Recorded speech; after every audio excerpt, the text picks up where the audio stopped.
ayos natin sa motor nung malaglag doon sa parking kanina. Makikita nyo, putol siya.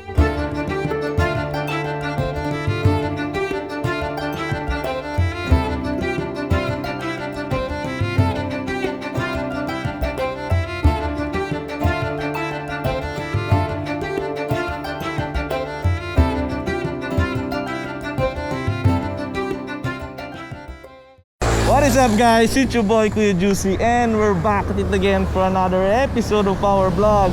Right now, andito tayo sa Santa Teresita and it's 12 o'clock, tama ba? Anong oras na? 12:30. So magla-lunch ride tayo kasama si Commander Juicy sa Calle Ruega, Batangas. Medyo tinanghali na tayo eh. Tinanghali ng gising eh. So yun guys, samahan nyo kami mag-lunch ride. Actually, tanghali na eh. Late na para sa lunch pero wala, hindi pa naman kami nagtanghalian eh. Kumusta naman OBR so far? Masaya.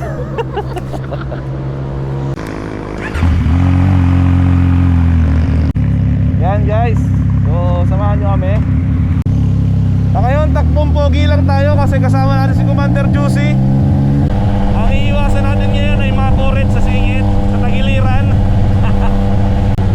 Anyway, buti na lang pinagbigyan tayo sa araw na to, no? Kasi kahapon, almost maghapon umuulan. So, akala natin tayo makaka-ride. Buti na lang pinagbigyan. Kaso nung nakainit naman, sobrang init. Medyo nakakainit pagkasama si Commander Juicy. Pag lumalagpas ako ng 60, kinukurit ako sa tagiliran. Kaya takbong pogi lang tayo. Alam nyo guys, supposedly breakfast ride to.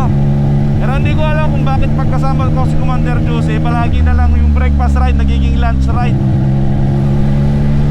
Ay comment nyo nga sa baba kung bakit, sa tingin nyo. Dito na tayo dito sa bypass ng Taal. Ang init ng panahon. Woo! Bali guys, yung pupuntahan talaga natin ngayon is yung The View.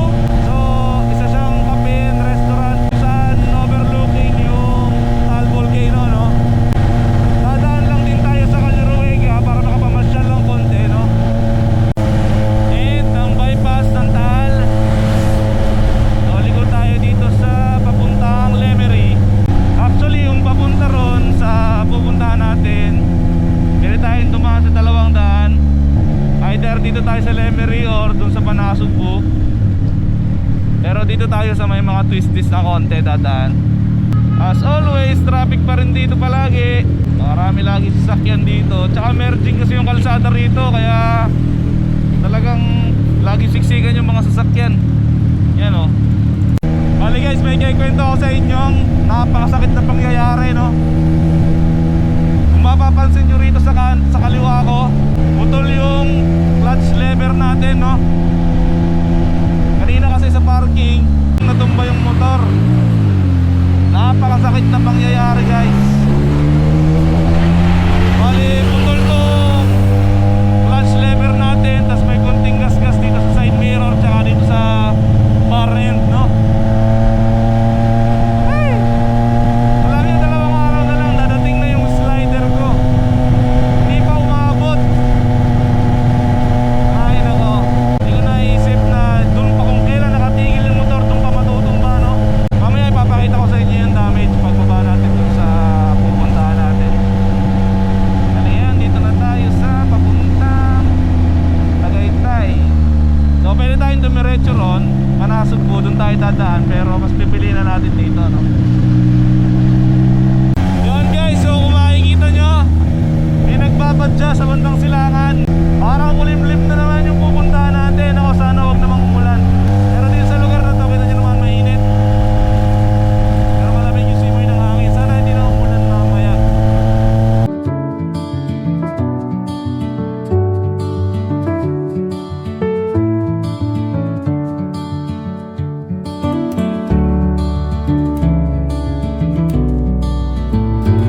Papakita ko lang din sa inyo yung naging damage natin sa motor nung malaglag doon sa parking kanina.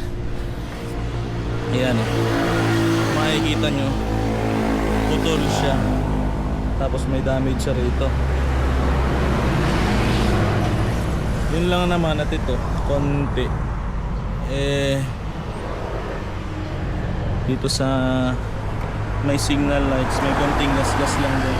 Pero other than that, wala na naman kahit ano. Ito lang talaga. So, binila na natin to ng bago. Hindi na siya yung stock. Bili na tayo ng aftermarket niya. Mas maliit. So, mas madaling maabot ba. Ito medyo malayo kasi kaya nahirapan tayo abutin eh. So, yan guys. Yan yung naging damage yun sa pagkakatumba. Dito sa pegs may konti rin kasi nakalagay ito kanina. Nakikita mo may ganito. Yan lang naman. Tara, samahan nyo kami sa loob.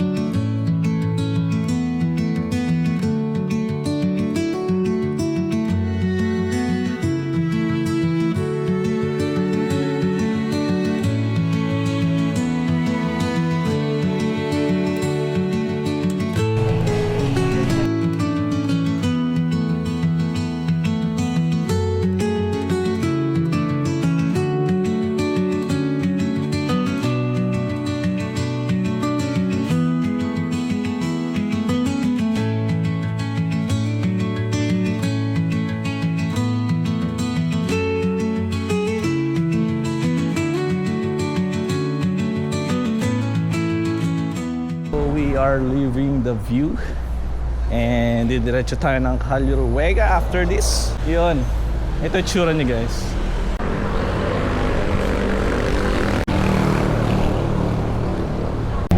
What is up guys? So we are off to Calle Ruega and time check, it's already 3 PM.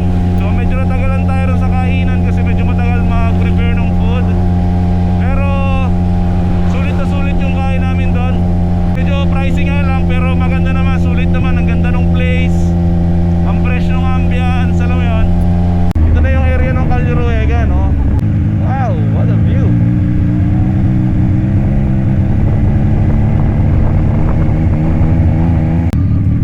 Ganda. Kaso nga lang guys, pangit pa yung kalsada rito. So ingat-ingat na lang, mabato. From the last time na nakarating ako dito guys, ganoon pa rin yung kalsada. Hindi pa rin nila inayos. Parang lately ang hilig natin sa mga rough road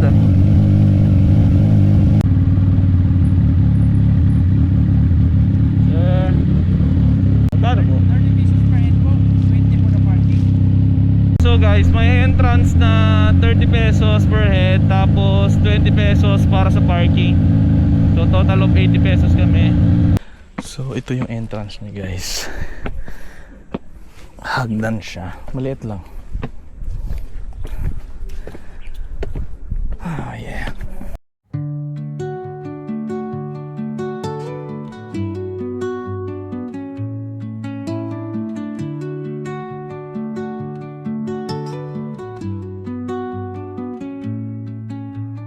Under the boughs where the shadows play, the wind hums songs at the break of day. Whispering pines, secrets untold, carrying tales only the forest holds. Moonlight spills through the velvet dark, etching patterns, leaving it. We are leaving Calle Ruega. And yun na lang muna for this episode guys. Pauwi na rin tayo after this. Grabe, nakakapagod yung paglalakad dito. Puro hagdan.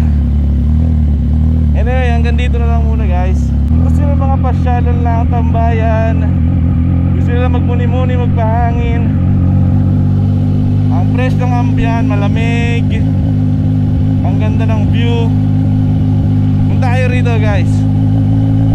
Awesome place. Ngayon guys, kung nagustuhan mo yung content natin, please leave a like and subscribe sa channel natin dyan sa baba. Please watch out sa mga susunod na episode ni Kuya Juicy. So hanggang dito na lang muna. Peace out.